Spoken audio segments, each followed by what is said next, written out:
again and welcome to the show. As always, I'm your host Jason McNeil and this is Cup of Joe Canada. Now today on the show we're going to discuss the story of Jack Letts. Now who is Jack Letts? You may know Jack Letts, he's been in the media recently as Jihadi Jack. Now he got the name Jihadi Jack because, little background story, he's a British citizen, right? He was born to parents of Canadian and British citizenship. Canadian parents who moved to Britain, had a kid. He was raised in Britain, lived there. Left Britain at 18 years old. He left the UK and he went to Kuwait with his parents' permission. In 2014, he popped up in Syria. Apparently, there was a lot of controversial Facebook postings, a lot of implications that he had in fact joined ISIS over in Syria, and that he was now, a member of the jihadi cause and whatever else. So now, fast forward, we have a situation where you may be aware the war is winding down, ISIS is losing territory, and apparently there's going to be concerns and there's going to be a situation where ISIS fighters who have left from countries who are fighting against ISIS, people who have left those countries to go and fight with ISIS against the countries that they came from, are now like, what do we do with them? They're in Kurdish custody or they're in Syrian custody. And the question is, what do we do? Do we bring them back? What do we do? Now, France, England, and these places have been pretty upfront, outside of maybe the extreme version of kill squads, saying they're just going to kill them. I think for the most part, they'd like them to stay there. Let the Kurds prosecute them, let the Syrians or Iraqis prosecute, let them be prosecuted over there, don't bring them back, let them die where they went to fight. Canada is obviously taking a different approach, as you've probably heard. Trudeau says we're going to reintegrate people. We're going to bring them back. We're going to try to de-radicalize them, take the terrorist mentality out of them, and hopefully reintegrate them into Canadian society. Now, for what it's worth, there are some people that would say, okay, there's kids, little kids that are over there, they grew up over there, they're Canadians and they might not have been involved in any of that stuff and whatever else, and what do you do with them? To be honest, I don't know.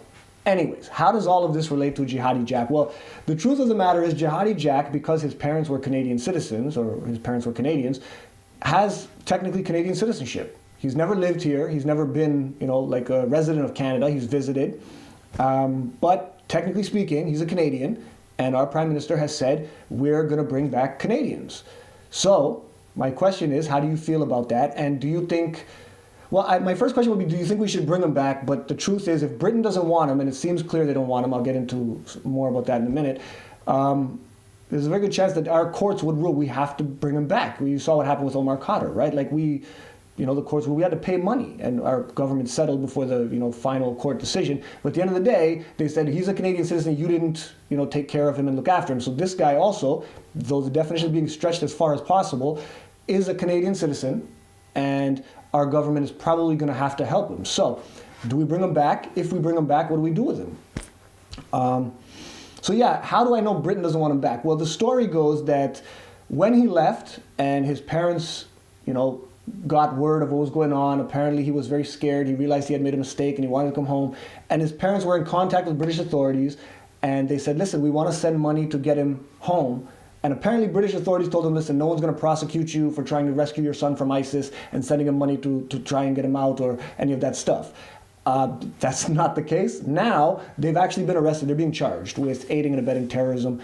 It's clear they've taken a right turn on this case, and they don't want this guy back. They don't want his family feeling like, you have any case here at all. So, yeah, they've made their stance known. So now it's going to come down to Canada. Do we help them? And, 9 times out of 10, Canada, our purview is, yeah, you know what? If they can't help, we will.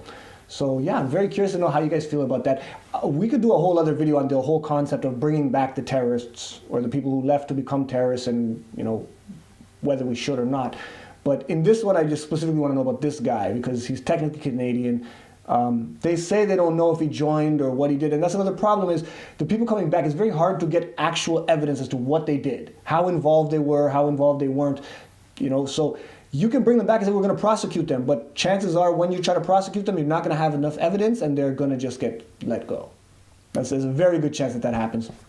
So yeah, Cup of Joe Canada. As always, you can catch me on the Twitter at Cup of Joe Canada, or you can get me on the website. It's www.cupofjoecanada.com.